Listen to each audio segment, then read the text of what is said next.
En los últimos meses, un poco más de hecho, en los últimos años, el debate público sobre el sistema judicial uruguayo se ha centrado principalmente en las dificultades que atraviesa la Fiscalía General de la Nación a partir del nuevo rol que les otorgó el Código del Proceso Penal del año 2017. No vamos a extendernos sobre esas dificultades esta vez, porque ya le hemos dedicado otras entrevistas. Podemos resumirlo en que van estos problemas desde la falta de recursos hasta la falta de apoyo político. Sin embargo, con muchísima menor presencia en el debate, los defensores públicos, otro actor clave del sistema judicial uruguayo, también atraviesan dificultades como esas, falta de recursos, quizás un poco más que en el caso de los fiscales, y falta de apoyo político. Desde hace un tiempo vienen reclamando, y cuando digo desde hace un tiempo, desde hace una década, vienen reclamando, entre otras cosas, convertirse en un servicio descentralizado y dejar de depender del Poder Judicial. La iniciativa ha naufragado en las últimas 2 legislaturas, hay que ver si esta vez la tercera es la vencida. Sobre este pedido concreto y cómo trabaja la Defensoría Pública en general es que vamos a estar conversando con Lucía Long, defensora pública y secretaria general de la Asociación de Defensores Públicos del Uruguay. Lucía, bienvenida, ¿cómo te va? Todo bien, ustedes, muchas gracias por la invitación. Bueno, gracias por estar aquí. A modo de introducción, ¿qué es la Defensoría Pública? ¿Cómo funciona? ¿Cuál es su público objetivo? Bien, la Defensoría Pública es quien brinda asistencia jurídica en términos generales, a aquellas personas que no pueden pagar los honorarios de abogados particulares. Esto tiene una distinción porque en la materia penal nosotros en realidad asistimos a cualquier persona que requiera la asistencia de un abogado, tenga ingresos o no tenga ingresos. En el resto de las materias sí estamos limitados a personas que o no tienen ingresos formales o tienen ingresos muy bajos. Hacemos toda la asistencia, desde lo que puede ser un asesoramiento, una consulta puntual, una duda sobre cómo actuar en una determinada situación que tenga que ver con cuestiones legales, o las asistimos a lo largo de los procesos. Y esto aplica a todas las materias. Nosotros trabajamos, porque quizás lo más común o lo más visible es la materia penal, que obviamente en ese caso asistimos a imputados y también a víctimas en el proceso penal, durante toda la indagatoria preliminar, o sea, todo el proceso de la investigación que hace la Fiscalía, el juicio si lo hay, y la etapa de ejecución, que es cuando se va controlando el cumplimiento de la pena. Pero también asistimos en otras materias que en realidad en el volumen de trabajo del Poder Judicial implica la mayor cantidad de trabajo de la Defensoría. Por eso a veces es como injusto cuando se identifica tanto con las cuestiones penales, en donde tenemos una incidencia, porque trabajamos arriba del 90% de los casos promedio en todo el país, pero en la materia de familia y familia especializada especialmente es donde tenemos mayor volumen de trabajo. Cuando digo familia me refiero a cuestiones, quizás sea más fácil poner ejemplos, pensiones alimenticias, procesos de visitas, tenencias, adopciones. Y familia especializada son todos los procesos de protección, es decir, cuando hay vulneraciones de derechos respecto a niñas, niños y adolescentes, que ahí es una enorme parte de nuestro trabajo la asistencia de estos niños, niñas y adolescentes. En las audiencias de urgencia asistimos en el 100% de las audiencias. Hoy en el país hubo X cantidad de audiencia en donde se denunció una vulneración de derecho de un niño y a esa audiencia de urgencia asistió seguro un defensor público. Que obviamente son decenas diarias a lo largo del país. Una pregunta ahí, sí. Defensor público versus defensor de oficio, ¿hay alguna diferencia conceptual? Te digo porque normalmente, viste que la gente sigue hablando de defensoría de oficio. Yo mismo dije hace un ratito defensores de oficio. ¿Estuve mal? Estuviste mal, bien, pero es un error absolutamente común y es una de las banderas con las que estamos batallando ahora. Porque en realidad estrictamente el defensor de oficio cumple otro rol, que es un auxiliar de la justicia en otro sentido. Hay situaciones que básicamente son situaciones procesales, o sea, de juicios, en donde yo no sé dónde vive un demandado, y por lo tanto no lo puedo notificar personalmente a ese demandado, como podría pasar con cualquiera de nosotros. Lo tengo que notificar por lo que se llama edictos, que son publicaciones en diarios. Pero ese demandado que honestamente es muy difícil que lea esos diarios y tome conocimiento que se lo está demandando, se le designa a alguien que represente sus intereses y controle la regularidad del proceso. Es decir, que efectivamente la parte que promueve la demanda no sepa dónde vive y no sea una chicana, que se den la prueba suficiente para que en ese proceso se resuelva a través de una sentencia, sea cual sea. Esos son los defensores de oficio. Y nosotros fuimos defensores de oficio, el término defensores de oficio se aplicó durante mucho tiempo. Pero en el año 2005 se consagró la ley 17.930, que es lo más parecido que tenemos a un principio de estatuto, porque nuestra reglamentación es muy básica, tenemos una reglamentación que lo más desarrollado que tenemos es un decreto del 80, o sea, en plena dictadura, no se ha actualizado una normativa y está bastante disipada por acordadas de la Suprema Corte de Justicia, pero esa ley nos establece el Estatuto de Defensores Públicos, que es además como nos llamamos en toda la región. O sea, en Argentina existe el Ministerio Público de la Defensoría Pública, en Brasil también es Defensoría Pública, en Chile es un servicio descentralizado de la Dirección General de la Defensa Pública. O sea, el rol nuestro es defensor público, que es el mismo que es un abogado particular, pero en determinados supuestos en donde la ley nos mandata actuar. Nosotros le debemos nuestra lealtad pura y exclusivamente a nuestro defendido, sea lo que sea, en la materia que sea, y haya hecho lo que haya hecho. El defensor de oficio puede ocasionalmente ser un defensor público, porque si yo estoy promoviendo una demanda, no tengo ingresos y soy asistido por un defensor público, quien cumple el rol del defensor de oficio va a ser un defensor público. Pero no son situaciones que se equiparan, aunque es muy común que suceda, y por eso también agradezco la pregunta, porque nos gusta mucho aclarar que nuestro nombre técnicamente correcto es defensores públicos. Me quedo antes porque falta una parte que es cómo se accede a un defensor público. Pero dijiste que hay unos casos en que el 100% de, digamos, los defensores son públicos. ¿Eso porque sí o sí tiene que ser un defensor público o porque en el ámbito privado no existen ese tipo de abogados? Porque en realidad lo que dice el Código de la Niñez y Adolescencia es que cuando se denuncia una situación de vulneración o amenaza de derechos, se tiene que convocar una audiencia en 72 horas. Nosotros actuamos siempre, salvo que los progenitores comparezcan asistidos por abogado particular. Si uno de los dos comparece asistido por abogado particular, nosotros ya salimos y ahí se designa a un defensor particular. ¿Qué pasa? Para la primera audiencia de urgencia no se sabe con quién, si los padres van a ir asistidos o no, si van a ir asistidos por defensor público o por un defensor particular. Y la circular, que es la 35/2006, nos dice que cuando haya que tomar decisiones de urgencia, siempre tenemos que comparecer, aún si en esa audiencia hay abogados particulares. Y en los hechos, si están convocando una audiencia por vulneración de derecho de niño, hay una decisión urgente que tomar. Entonces, en las audiencias que se toman como mandata la ley en un plazo de 72 horas, siempre va a haber por lo menos un defensor público, que es, nosotros siempre decimos, es el primero que se entrevista con ese niño, porque puede haber venido una denuncia de la escuela, de un CAIF, de un jardín, pero el primero que le pregunta qué es lo que quiere y que va a tener que pedirle al juez lo que ese niño quiere, es el defensor público. Somos la primera barrera luego de la denuncia y la primera barrera o el primer contacto que ese niño tiene con el sistema judicial, con todo lo que eso implica para un niño cuya situación está siendo judicializada. Bueno, es un gran gancho, son los defensores de los niños en Uruguay. ¿Sí? O sea, después, para hablar de presupuesto, es un argumento, pero queda una parte de la... No, está bien igual ese punto, porque yo te quería preguntar por el volumen de trabajo que tienen, qué números se pueden poner arriba de la mesa, pero además hay una nota del País de hace unos días que hablaba de que, por ejemplo, en el caso de defensa de niños y adolescentes, viene un aumento de más del 65% en el volumen de trabajo respecto por lo menos a las cifras que tenían de 2022. O sea que me interesaría tener una visión general de los volúmenes de trabajo y cómo se vienen alterando en los últimos años, por ejemplo, a partir de esto, del tema de los niños. Nosotros tenemos varias reformas legislativas. A ver, la dinámica de conflictos en Uruguay ha cambiado. Tenemos conflictos mucho más violentos en materia penal, delitos más violentos, y en materia de familia y familia especializada, situaciones de violencia intrafamiliar, si se quieren, más violentos. Y la judicialización de todas las causas ha aumentado. Los números del Poder Judicial han aumentado en términos generales.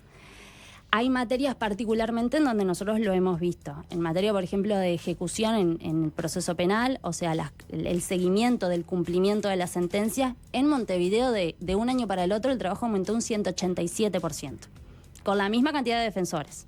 ¿Sí? O sea, aumentamos de un año al otro casi un 200% el volumen de trabajo, porque tenemos más personas privadas de libertad y más personas condenadas, pero lo seguimos cubriendo los mismos defensores. Hoy veíamos, en el año 2011, éramos un 50 defensores menos y teníamos 30.000 asuntos que atendíamos anualmente. Hoy estamos sobre los 300.000. O sea, ha habido un aumento de la carga del sistema judicial en general, no desconocemos, que no ha ido acompañado de los recursos. Tuvimos reformas que han cambiado la forma de ver los conflictos en Uruguay, como el Código del Proceso Penal, como la Ley 19.580, como la Ley 20.141, que se llama Tenencia Compartida, que son todas leyes que han dado mucho más trabajo al sistema judicial y que no fueron debidamente acompañados por recursos. La 19.580 es la ley de violencia basada. De violencia basada en género, que acorta los plazos, que prevé soluciones de conflictos en audiencia. Las audiencias siempre implican la necesidad de tener 3 defensores disponibles por juzgado.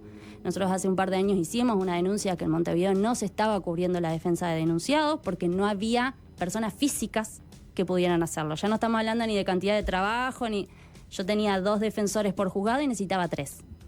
Y bueno, y ahí tuvo que haber reajustes, se relegaron algunas otras materias, se relegó, por ejemplo, la materia civil, que se encarga de, por ejemplo, cuestiones de desalojo, cuando quieren retirar a alguien de una casa. Bueno, la Defensoría Civil de Montevideo hoy tiene un defensor, porque hubo que relegar en cierta forma para cubrir la materia de protección de derechos.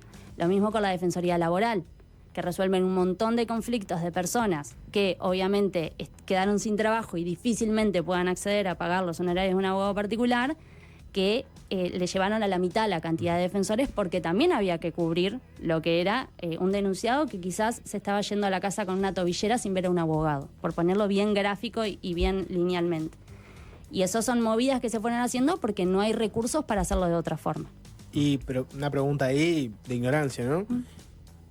¿Cuál es la legalidad de todas esas cosas? Porque uno se imagina, si yo tengo derecho a tener un abogado en el proceso, ¿me puedo ir a mi casa con una tobillera sin haber visto un abogado? Muy discutible, y los tribunales de apelaciones han tenido muchos dolores de cabeza. Lo que pasa es que en el público al que accedemos nosotros, esa persona que se va con tobillera a la casa no va a reclamar, no tiene a dónde ir. Porque quizás al otro día diga, ¿y esto estuvo bien? Y va a ir a la Defensoría Pública y no va a encontrar a su defensor porque su defensor va a estar en audiencia.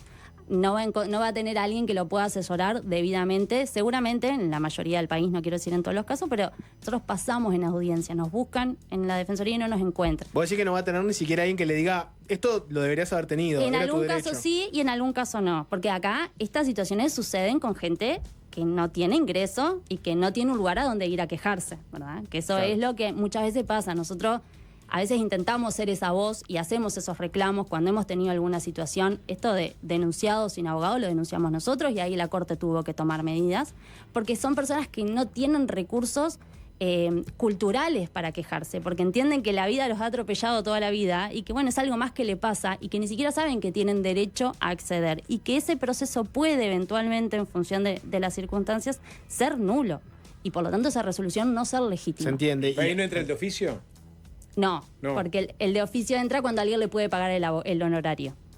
Y acá no va a entrar, porque en personas adultas que están en el proceso, el propio adulto se tiene que proveer su abogado. O llevas un abogado particular o el Estado debería proveerte uno. Ahí entra además el otro punto que era con el que presentábamos y es la intención de convertir la Defensoría Pública en un servicio descentralizado, porque hoy por hoy está dentro del Poder Judicial, o sea, depende en definitiva de la Suprema Corte de Justicia, y si hubiese cosas a reclamarle al sistema, la responsable sería la Suprema Corte de Justicia, que sería en definitiva la que está omisa en cómo se defienden los derechos de esas personas. O sea, ustedes tendrían que reclamarles a sus jefes por estas omisiones del sistema judicial. Claro, nosotros tenemos un conflicto de interés muy claro.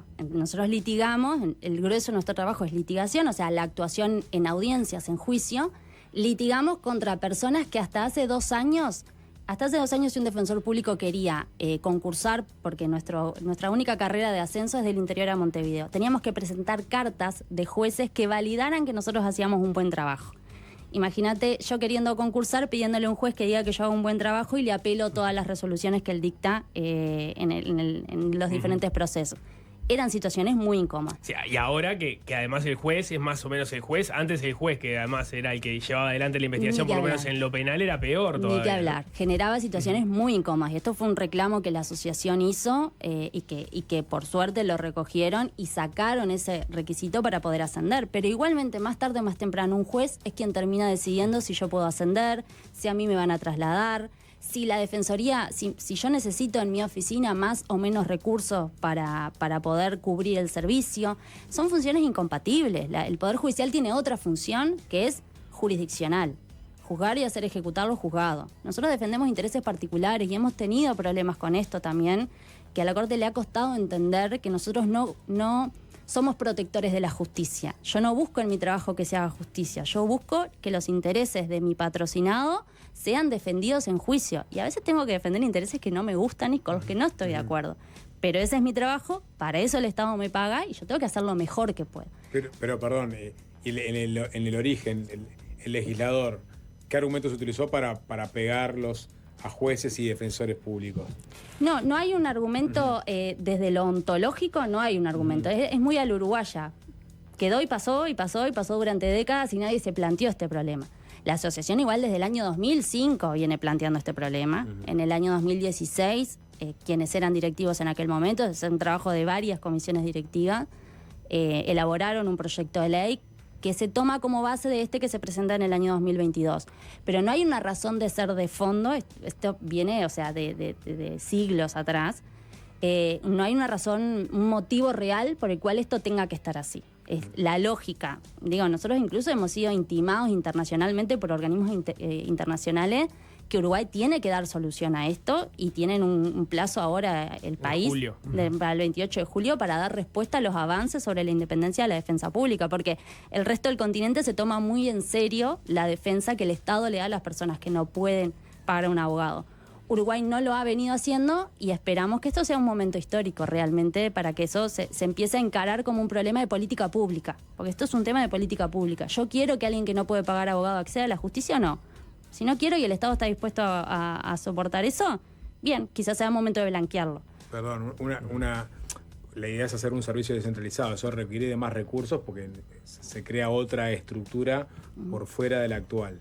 Y aparte, ustedes necesitan presupuesto y recursos humanos para cumplir tareas que hoy día las tienen totalmente desbordados. Los legisladores van a decir, una o la otra, o te doy más recursos para cumplir eficientemente tu tarea, o te creo todo un servicio descentralizado en donde vos adquieras cierta independencia de quienes antes te controlaban. Lo que pasa es que nosotros, yo entiendo el punto y es algo que a nosotros nos preocupa. Nosotros iniciamos un acceso a la información pública en donde le estamos pidiendo a la Corte todos los ingresos que tiene por nuestro servicio. Nosotros ya tenemos una estructura dentro del Poder Judicial que implica el pago de alquileres, que son costos que salen de rentas generales, o sea, bueno, ni que hablar del pago de nuestros salarios. Estamos estudiando a ver qué tanto impacto presupuestal puede llegar a tener esta movida, que obviamente preocupa a los legisladores y nos preocupa a nosotros también, porque no queremos que sea un tema. Independientemente de eso, como decía, esto es un tema de política de Estado. O sea, yo entiendo que el Estado tiene necesidades, que hay muchas áreas que hay que cubrir. Esto es algo que viene prolongándose desde hace mucho tiempo y es un tema que hoy, con la judicialización de situaciones que tenemos, no debería postergarse, por lo menos por cuestiones presupuestales de los números que nosotros creemos que se están manejando y que bueno, y que en un tiempo cuando tengamos los datos concretos se va a poder manejar mejor, como no se tuvo cuando se independizó a la Fiscalía y se le dio la estructura que se le dio porque era una necesidad, también es real. Bueno, eso ya se hizo, llevamos 10 años con esa estructura. Es momento de fortalecer la contraparte. Asumo a su vez que el hecho de convertirse en un servicio descentralizado los dejaría más libres de mano para eventualmente reclamar por más recursos, que ahora, en la medida que dependen justamente de la Suprema Corte de Justicia, están mucho más limitados a hacerlo. Sí, claro. Históricamente la Corte no reclamaba. Nosotros todos los años, sea en presupuesto o en rendición de cuentas, nosotros mandamos un mensaje a la Corte pidiéndole lo que necesitamos. La Corte históricamente no llevaba ese pedido al Parlamento. Ya no estoy diciendo que el Parlamento no nos daba. Nuestro jerarca decía que el servicio se tenía que sostener en esas condiciones, mientras nosotros decíamos que los denunciados en procesos de protección no tenían abogado. Y teníamos nuestros jerarcas, la presidenta de la Suprema Corte de Justicia, diciendo que los trabajadores judiciales pueden sacar esto adelante. Y la gente, mientras tanto, quedando en indefensión en audiencia.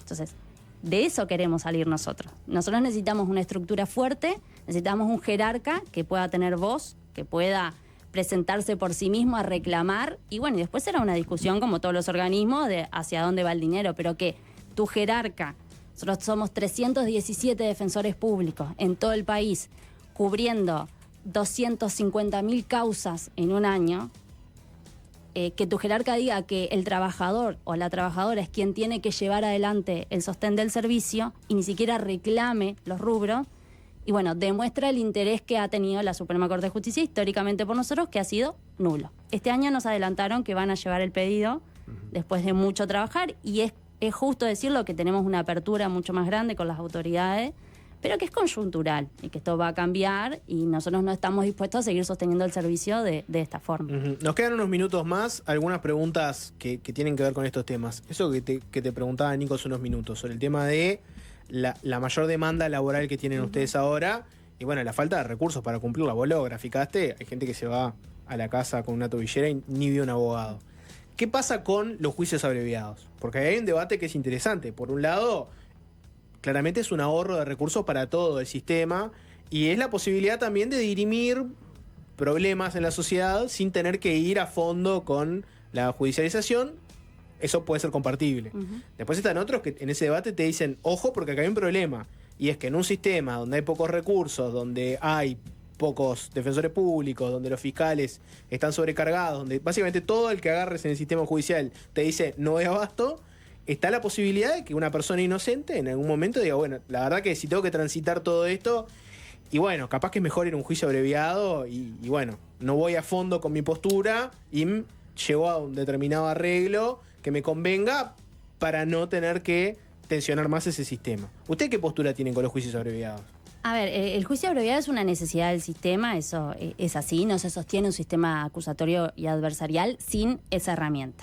Sí es cierto que frente a estas carencias que estamos hablando, la defensa pública no tiene peritos, pero ni siquiera peritos, no tiene consultores, no tiene asistentes técnicos. La Fiscalía me presenta un informe de balística técnico súper específico donde dice que mi cliente o mi defendido es quien disparó el arma y yo lo tengo que leer, consultar con un compañero, googlear. Esas son las herramientas que tenemos hoy. Entonces, obviamente, en determinados casos hay casos y casos. Casos muy, muy sencillos, que se trabajan en flagrancia, que está la prueba recabada y no generan mayores dificultades. Pero en causas más complejas o delitos muy específicos o que tienen mucha prueba de este tipo de prueba más científica, y es algo que yo le tengo que transmitir a mi defendido. A mí me encantaría poder tener un perito, me encantaría poder debatir esta pericia, si tiene incongruencia, si estuvo bien hecha, si siguió el protocolo, si la conclusión es correcta, si hay un sesgo del perito. Y eso lo puedo hacer yo como abogada, estudiando, y nos informamos, intentamos, consultamos mucho entre nosotros, pero es una debilidad del sistema y es una debilidad mía como profesional. ¿Se dan esas charlas donde vos hables con un defendido y le digas, mirá, para esta postura que vos querés, yo no tengo los recursos para desarrollarla, recomiendo ir por este otro lado, que puede ser un juicio abreviado? Pero ¿Se dan ese tipo de conversaciones? Yo le tengo que decir todos los elementos a mi defendido, y a veces son jurídicos, el tipo penal está acreditado, tienen tal prueba, tienen tal otra, y en otros le tengo que decir, bueno, nosotros hablamos de teoría del caso como la postura que llevamos a juicio. Esta teoría del caso que me cierra y me parece que es interesante y que la puedo defender, yo no la voy a poder probar. Porque para yo probarlo, tú tendrías que tener acceso a $5.000 que sale la pericia. Tú no lo tenés, yo no lo tengo. En un momento había un fondo en el Poder Judicial para pericias que todos hemos solicitado y nunca hemos podido acceder, que era ínfimo, pero además en la práctica no se accede. Entonces yo no puedo negarle esa información, porque no es información jurídica, pero es información de la vida. Y la decisión siempre de aceptar o no, la toma la persona que está siendo investigada. Pero ese es el pecado original de la injusticia y la justicia, ¿no? Sí. Básicamente. Es un tema de capacidad económica, es que se manifiestan injusticias en muchas facetas de la vida, la salud, la educación y otras tantas, y que se replica también en la justicia. Yo no digo que una pericia en muchos casos te pueda solucionar o te pueda hacer ganar un juicio, pero yo ni siquiera puedo acceder a una pericia para ver si con esa pericia yo puedo hacer algo. Y volviendo al debate de los juicios abreviados, ¿existe la posibilidad de que una persona de bajos recursos que tiene que ir a Defensoría Pública en un momento evalúe sus opciones y diga, bueno, yo puedo ir a fondo en un proceso largo del que no voy a salir bien, probablemente tenga que buscar plata que no voy a conseguir, o puedo aceptar un juicio abreviado y capaz que a mí me hubiera gustado ir y pelear esto, pero bueno, a mí me están haciendo una oferta que me sirve? ¿Se da eso? Y puede darse, sí. Te redoblo la apuesta. Nosotros trabajamos con gente que no tiene domicilio, que vive en situación de calle. La gran mayoría, yo hace poco estoy en Montevideo y me tiene muy sorprendida eso. Un alto porcentaje de la gente con la que trabajamos no tiene domicilio, está en situación de calle. Eso para nuestro código implica un riesgo procesal que hace en muchas sedes que directamente vayas a prisión preventiva y confirmado por tribunales. O sea, los tribunales entienden que es un riesgo que tú seas pobre y no tengas a dónde quedarte a dormir o cumplir un arresto domiciliario. ¿Me puedes repetir eso? Claro, para disponer, la prisión preventiva es una medida cautelar, Sí. que implica que es un riesgo que tú estés libre mientras transita el proceso. Hay un sinfín de riesgos. No tener un domicilio supone No un riesgo. tener un domicilio en donde yo te pueda ubicar sería una falta de arraigo y es uno de los riesgos que lateralmente menciona el código.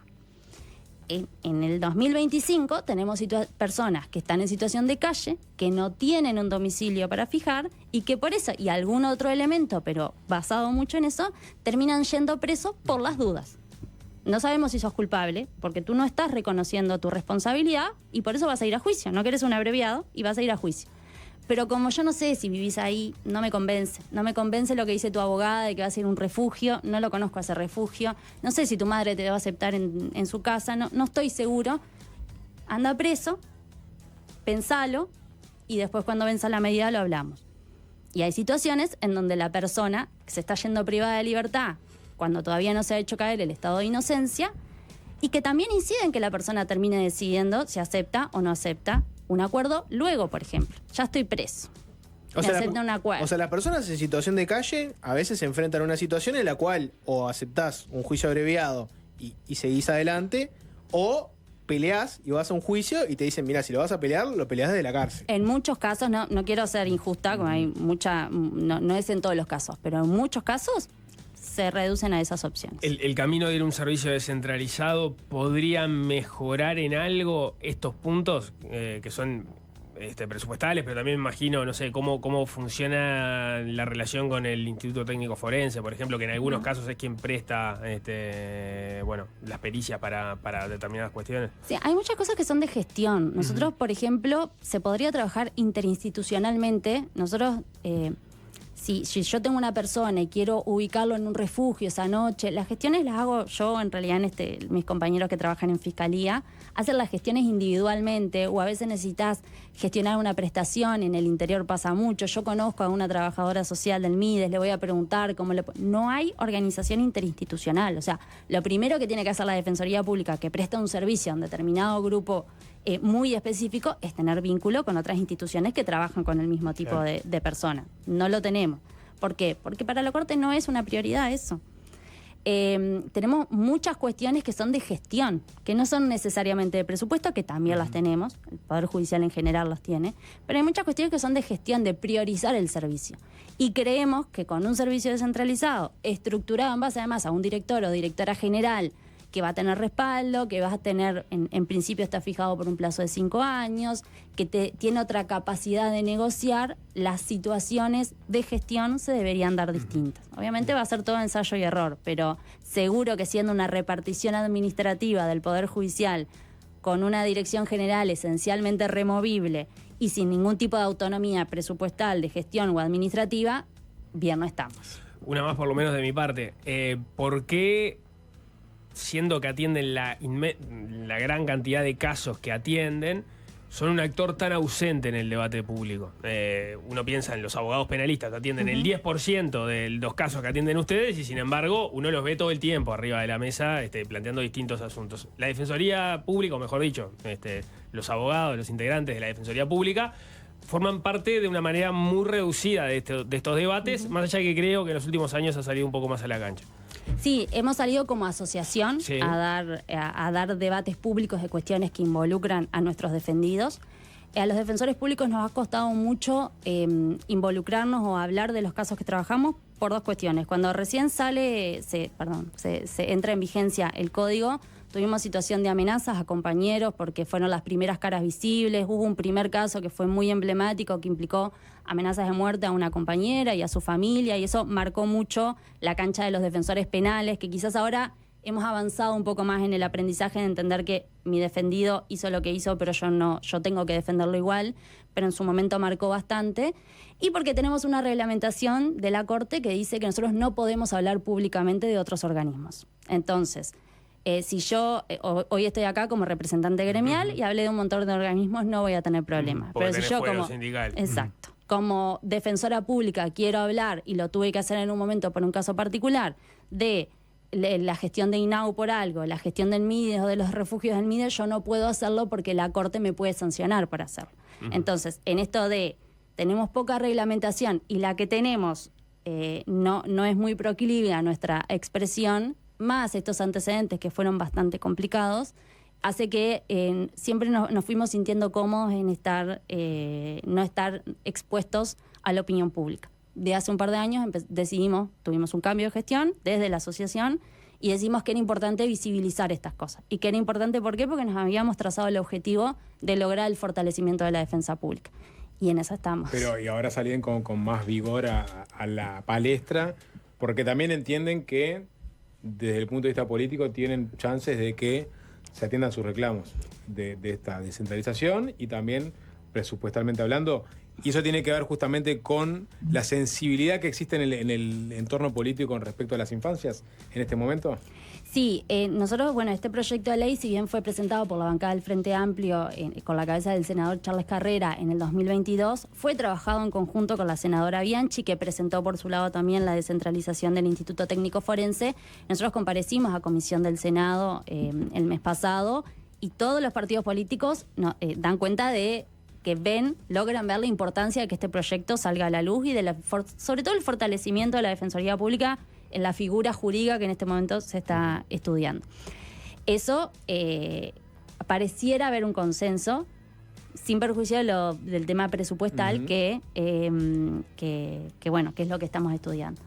Las infancias para nosotros han sido una bandera, nos resulta una bandera porque realmente la desprotección que tienen esos niños cuando llegan al juzgado, me gustaría a veces que algunas personas que tienen la posibilidad de decisión puedan ver lo que es un niño que acaba de denunciar a la escuela que su padre o su madre le pegó y lo primero que hace es al otro día ir al juzgado y un abogado que no tiene capacitación, que no tiene equipo técnico, que no trabajamos con psicólogos ni con asistentes, o sea, intentando explicarle a ese niño qué es lo que va a pasar, qué es lo que él puede decidir, qué es lo que no, cuál es mi rol.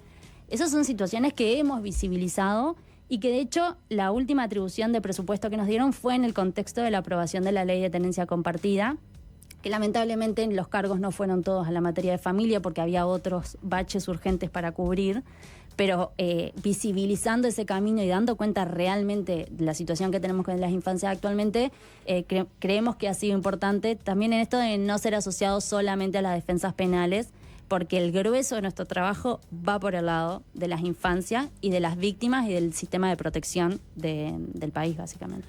Bien, Lucía Long, secretaria general de la Asociación de Defensores Públicos del Uruguay, muchas gracias por estos minutos. Muchas gracias a ustedes por la invitación. Es fácil desviarse.